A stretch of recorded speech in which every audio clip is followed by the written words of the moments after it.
Welcome back. We're getting ready to have a conversation here on WBZ News Prime Time about philanthropy, inequities, and solutions. I'm joined by Natanja Oquendo of the Boston Women's Fund and Dr. Laurie Nsiah-Jefferson from the Center for Women in Politics and Public Policy at UMass Boston. And they're here to talk to us about this newly released report here, Carrying the Weight, Leading the Change, how women of color, grassroots leaders navigate inequities while driving solutions. Ladies, we thank you so much for joining us. Thank you. We're so happy to be here. This was 44 pages. I just dived right into it. So we appreciate that. Let's do it. So we want to get started with what is the purpose of all of this hard work of this report? What is the purpose?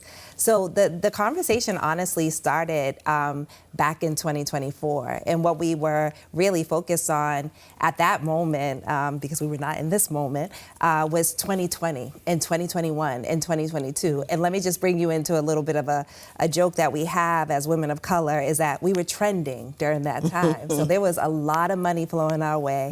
We were hearing a ton of declarations of DEI and importance of lived experience and the importance of celebrating and financing and securing women of color who are leading organizations or people of color who are leading organizations, gender expansive folks. We felt that. And we also felt a really swift rollback. And it felt like whiplash. If I'm just being really honest, I think that for many of us, we felt like that moment was real, right? Like that when organizations and foundations and companies were coming to us and saying like, we changed all of this, and then they didn't. We wanted to check back in with our grassroots leaders and ask them how they were doing, like what changed for you and how has this impacted you? And so that's really what the report, that was the crux of the report, but we learned so much more. Yeah, and I'd also say at the point after the DEI rollback, we also had a new administration. And so things were very, very stressful and things were very, very tight. And so again, checking in and getting a sense of where people were made an important difference. That's right. Yeah. Now, as you actually just mentioned, the work officially started on the report in 2024, but understanding both of your roles, who you are inherently, right? This tells me that the wheels are moving way before you guys started in 2024. That's right. And I thought it was so interesting here to learn that it was a first of its kind report. And when this kind of data and experience seems so necessary, some people at home might say, well, why now? Yeah, and let's explain why it's the first of its kind, because I think that's important, because the data's not new. So let's be clear, like when we're talking about the pennies on dollars that women of color are getting in Greater Boston, that's not news to us. What was new to us, though, was how we were being counted. And what I mean by that is that what took us so long, or what took longer than what we thought, was we were not pulling up smaller organizations, and many of our leaders are supporting organizations that are around $250,000 general operating support.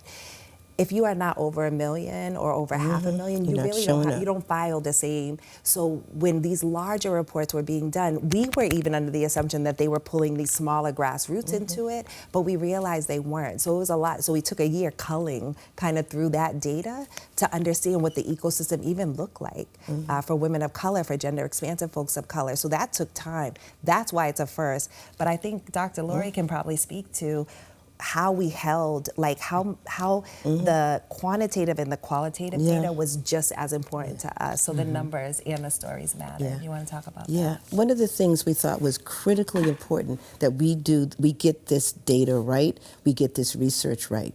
And we wanted to make sure that we were centering both the voices of the women who are experiencing leadership in challenging times, and also the numbers and matching them together, bringing them together, because you need to understand the level and extent of the problem, but you also need to understand why. And that's what we intentionally did.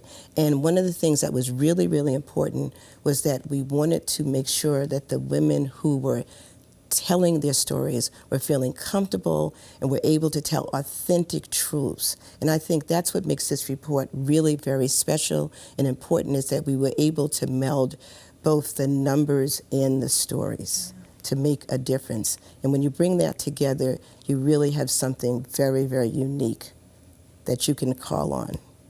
in terms of information. And what I think is really important, because I know my producer is giving me the 1 minute, I've got to make sure that you guys answer this. For those that are watching, what do you say to someone who's not a woman of color, who's not a part of the gender expansive community? We know it's important that they should care, but why should they care? I'm gonna give it just a quick example. When when you work with the people at the margins, right? So when we think about the sideway cuts, right?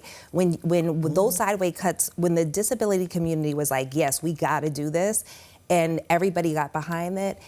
It didn't just work for them. It worked for mothers, it worked for bikers, it worked for people who are delivering. And so for us, it's about coming, when you support the people who need it the most, you end up taking care of everybody. And so that's our answer, is that we're really just trying to take care of the most vulnerable people in our city who are doing the most amazing work on the ground. And that's all, and they deserve a lot more than 2 cents on every $100 that's moving through philanthropy.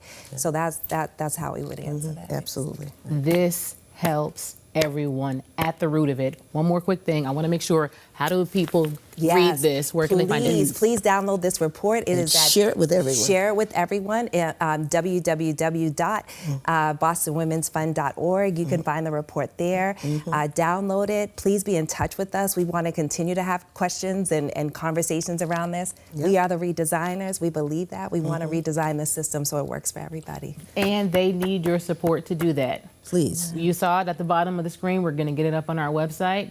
Natanja Oquendo of the Boston Women's Fund and Dr. Laurie Nsiah-Jefferson from the Center for Women and Politics and Public Policy at UMass Boston. Thank you. We thank you so much for joining us. A lot of good stuff. I wish I had more time. I could talk to y'all I could talk to you all day. You can We'll be share right it with your back. friends. Yes,